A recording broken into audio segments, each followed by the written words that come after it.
He came to apologize, but what I felt wasn't forgiveness anymore. It was late afternoon when he walked into the small café, the kind with the warm amber lights that always made the air feel softer. I didn't expect to see him, not after everything. My chest tightened, and for a fleeting moment, I questioned whether I should stay or leave. His eyes met mine across the room, steady and apologetic, and my breath caught in an odd mix of tension and curiosity. If you like my story, then subscribe my channel. He approached slowly, hands slightly fidgeting, as if trying to tame the nervous energy that radiated from him. I wanted to say I'm sorry, he murmured, voice low but sincere. It wasn't just a casual apology. I could hear the weight of past mistakes pressing on every word. I noticed how carefully he stood, shoulders slightly hunched, like he was bracing himself for rejection. My initial irritation softened as I observed him, the man I had misjudged long ago, now vulnerable in front of me. I remembered how confident and self-assured he had seemed in the past, and now, seeing this gentler side, I felt something unfamiliar stir inside me. Our eyes held, and for a moment, silence stretched comfortably, almost like a shared breath. The faint scent of his cologne, woody, understated, brushed against me as he shifted closer. My fingers twitched unconsciously, not from longing, but from the tension of so many unspoken words. He extended his hand, hesitant yet earnest. I paused, glancing down at it, then back at his face. There was a quiet steadiness there that contrasted with the nervous flutter of my own heartbeat. When I finally placed my hand in his, the warmth of his touch surprised me, not just physically, but emotionally. It was grounding, steady, and charged with a sense of unspoken understanding. We talked carefully, circling around memories, half apologies, and lingering questions. Each sentence he spoke carried a subtle weight, each pause a silent plea for understanding. I caught myself noticing small details, the way his hand brushed his hair nervously, the faint crease near his eyes when he forced a smile. It was intimate, without words needing to explain it. By the end of that brief encounter, I realized that the apology was more than a simple act of contrition. It was a bridge, a fragile one, stretching between the man he had been and the person he was showing me now. My heart, once guarded, felt an unfamiliar tug. I wasn't sure what it was yet, but I knew that something had shifted, quietly, beneath the surface. The cafe's warm light seemed softer, gentler, as if the room itself acknowledged this delicate moment between us. And in that quiet space, I felt the first flicker of something I hadn't anticipated: curiosity, connection, and perhaps the very beginning of something more. The next time we met, it wasn't planned. At least, that's what I told myself. The truth was that after our conversation at the cafe, something in me remained unsettled, not disturbed, just awake. I found myself replaying the things he said, the way he looked at me, as if the past still lived between us, waiting quietly to be sorted through. We crossed paths in a small community bookstore, the kind that smelled faintly of old paper and pinewood shelves. He was standing near the poetry section, fingers lightly grazing the spine of a book as though he wasn't really reading, just thinking. I hesitated at first, watching him from the corner of an aisle, noticing small details I hadn't allowed myself to see before: how slowly he breathed, how his shoulders seemed less tense today, how his eyes softened when they landed on something familiar. When he noticed me, there wasn't shock, just a quiet recognition. A gentle smile touched his lips, uncertain but genuine. "Hey," he said, voice warm, like he had been hoping for this moment without expecting it. I joined him near the shelf, though I kept a careful, respectful distance. "Hey," I replied, my voice softer than I intended. The silence that followed wasn't uncomfortable. It was reflective, like both of us were listening for something unspoken. We began to talk, not about the mistake between us yet, but about simple things. Books. The change in weather. The cafe from the other day. I noticed how he listened, not waiting to speak, just absorbing, taking in each word as if it mattered.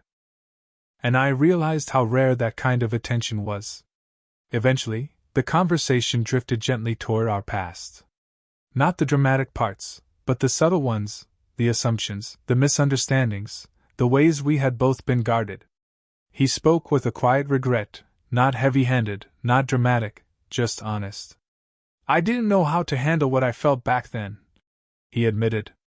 "I reacted before I understood myself." His honesty didn't press on old wounds, it soothed them. As he spoke, his fingers reached toward a book to steady himself, and mine did the same. When our hands brushed, it wasn't intentional, but the moment lingered. His skin was warm, not startling, not invading, just present. I felt the faintest flutter in my chest, something soft and cautious. I didn't pull away immediately, either did he. It was a silent acknowledgement that something between us still lived, even after time and distance. We moved to a seating nook, sunlight filtering gently through tall windows. The light caught the strands of his hair, making them gleam softly, and I found myself watching him with new eyes. Not just the man I remembered, but the one he was now. We didn't try to solve everything that day.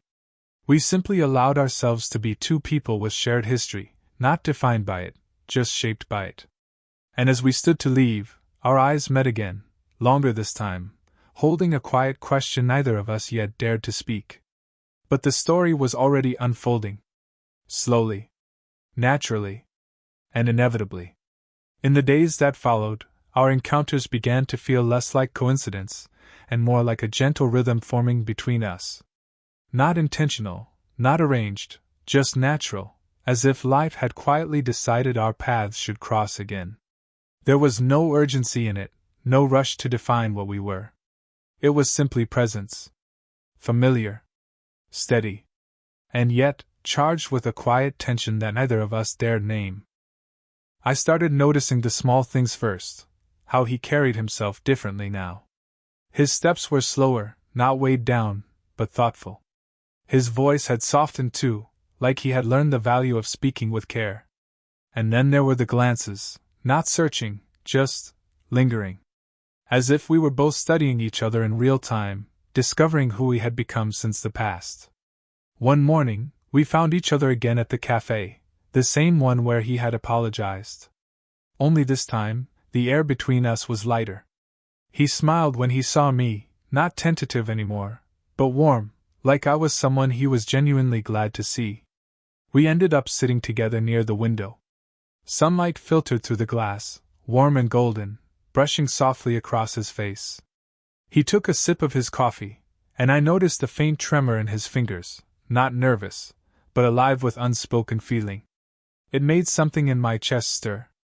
Our conversation wandered easily.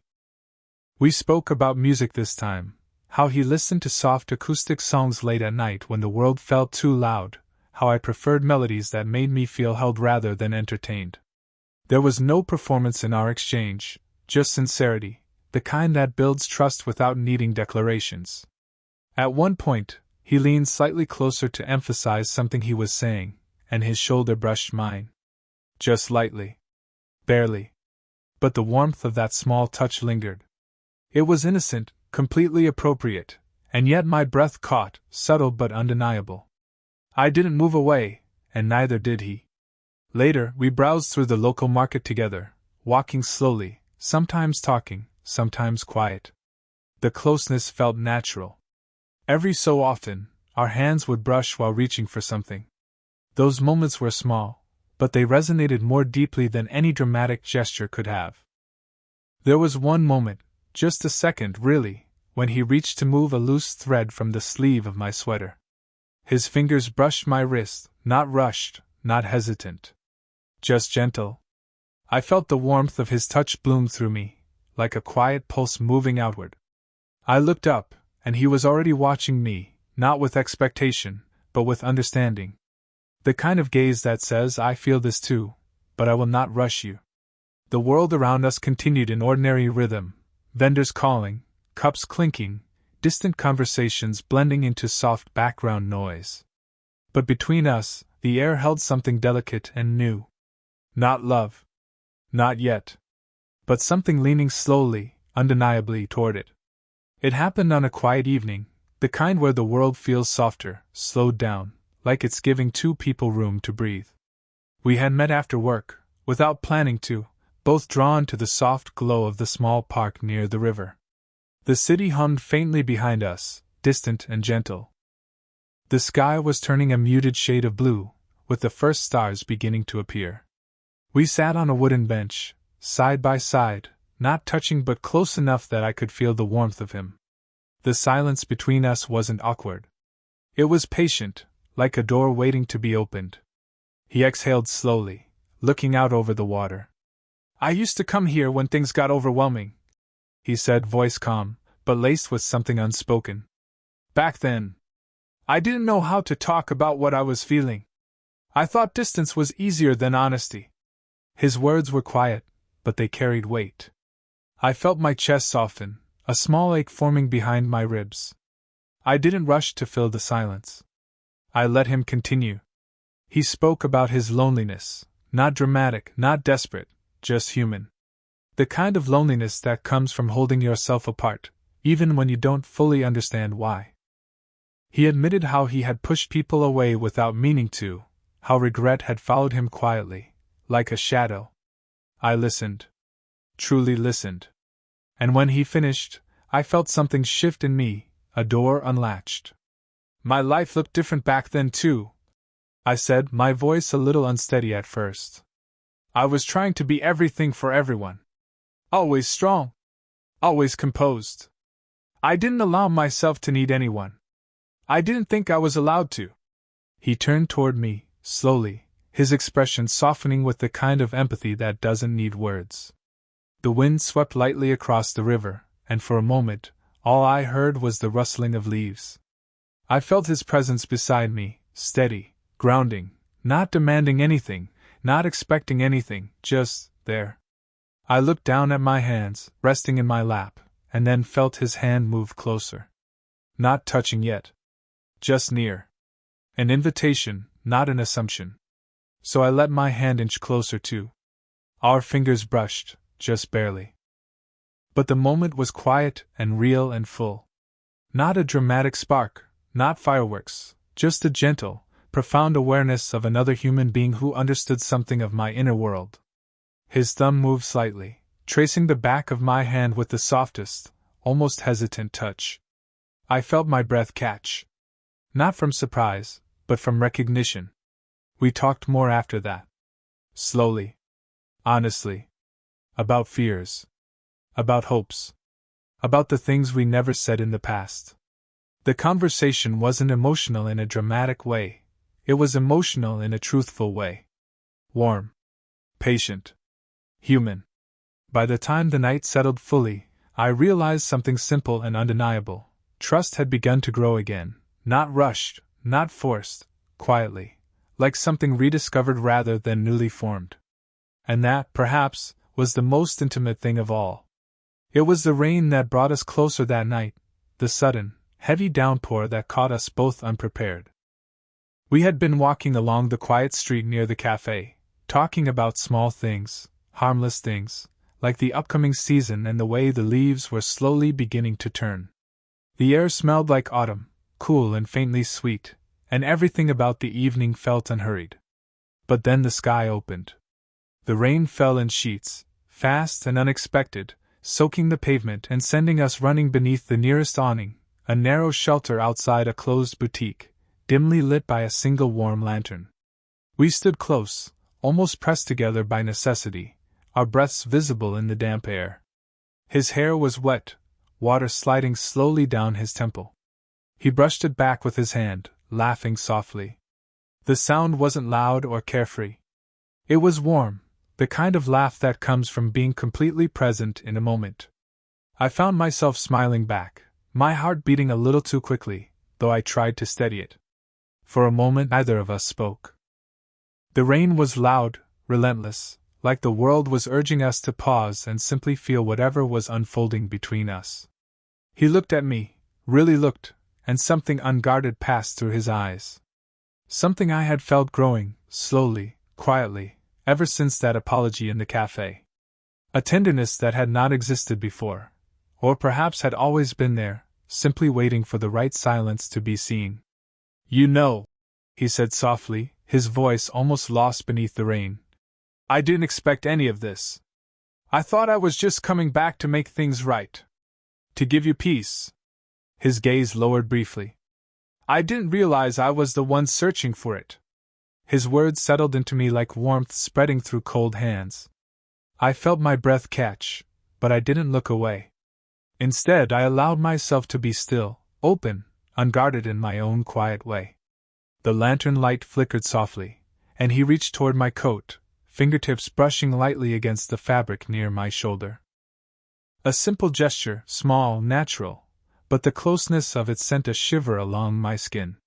Not from the cold, but from the awareness of him. His hand hovered for a moment, giving space, always giving space, before gently smoothing a raindrop from my sleeve. His touch was soft, slow, intentional without being demanding. I lifted my eyes to his, and something passed between us, not spoken, not defined, but unmistakably real. Not a declaration. Not a request. Just recognition. The kind that says, "I feel this too." The rain continued its steady song around us, but the world felt quieter than ever, as if everything beyond that small awning had fallen away. We didn't kiss. We didn't step closer. We simply stood together in that shared stillness, hearts unfolding quietly. And sometimes, that is how love begins. Not with a confession, but with the moment you realize either of you could walk away the same anymore. The days after the storm were quiet, not distant, just thoughtful. Something had shifted between us under that awning, something tender and unspoken. We both felt it. And perhaps that's why the hesitation finally surfaced. It happened during a simple moment, small, ordinary, but full of meaning. We were sitting together in the library, sharing a table by the window. I was reading, and he was taking notes, though neither of us was truly focused. The quiet between us had begun to feel like a place we lived in, comfortable, warm. But then someone we both knew walked by, someone who remembered the past, someone who had opinions. They glanced at us, really glanced, with that sort of lingering look that wasn't cruel, just assessing, measuring, interpreting. I felt my chest tighten, a soft panic rising up from somewhere I hadn't expected. Not because I was ashamed. Not because I didn't want him near me. But because feelings make us visible, vulnerable, exposed. He noticed it instantly. The way my posture changed, how my gaze lowered just slightly. His expression softened, but his hands went still on the table. "You're pulling back," he said gently. I swallowed, letting silence fill the space before I spoke. I didn't expect people to see us and assume something." He nodded, slowly. Not offended, just quietly hurt. "I understand." He said it so softly that it almost disappeared into the sound of turning pages around us. "But do you?" I asked, my voice barely above a whisper. He didn't react with frustration. That's what made the moment ache deeper. He simply looked at me, really looked, with the kind of honesty people usually avoid. "I don't want to be something that complicates your life," he said. "I don't ever want you to feel watched or judged because of me." His restraint, his care, it made my heart tighten in a different way. A way that felt like longing. I looked at him then, really looked. At the man who had returned to me humbled. At the man who listened. At the man who never reached for me without giving me room to step away. I felt something break softly in my chest, not pain, but a release. "I'm not afraid of you," I said quietly. "I'm afraid of what it means to care this much. To feel something again." His eyes softened, and in that moment, there was no silence large enough to hold the truth between us. So I moved first. Not dramatically. Not to prove anything. But because it felt right. I reached out and placed my hand over his. Slowly. Steadily.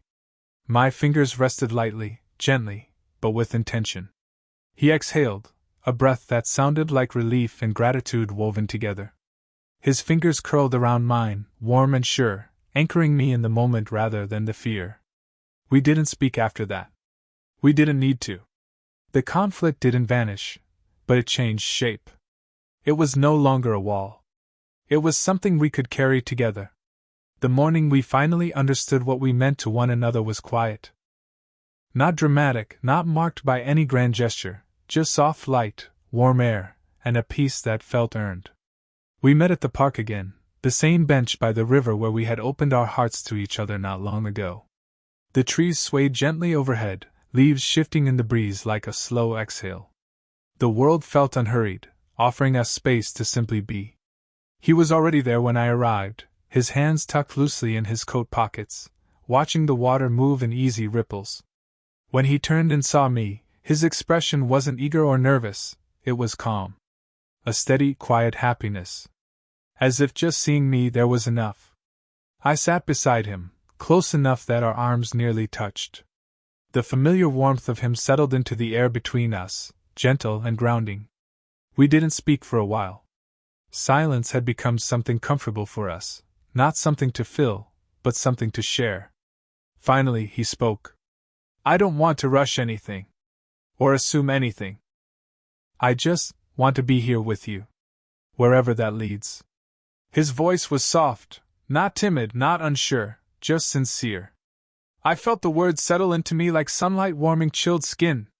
There was no pressure, no expectation, only presence. I leaned back slightly, letting my shoulder brush his.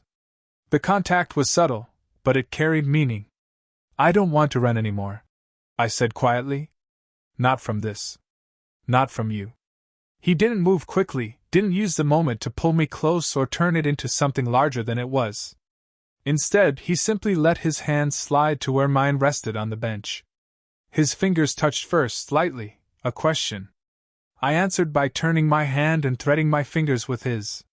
The feeling was simple, natural, and profound. His thumb brushed gently across the back of my hand, slow and warm. I felt something loosen inside me, not a spark of excitement, but a soft, deep peace. Something familiar and new all at once.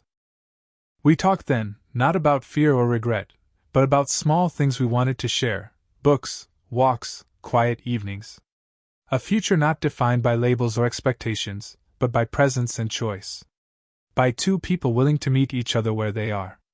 At one point, he shifted closer, just enough that our shoulders pressed softly together. He lowered his forehead to mine in a quiet, wordless gesture, not a kiss, not a claim, simply connection. Intimate, steady, safe. The river moved gently beside us, sunlight danced on the surface, and everything felt quietly aligned. Not perfect. Not resolved forever. But beginning. And beginnings, when they come softly, are often the ones that last. As we sat there, hand in hand, I realized something with a warm, unmistakable certainty. He didn't just come back for forgiveness. He came back because we were not finished. And now, either of us wanted to be.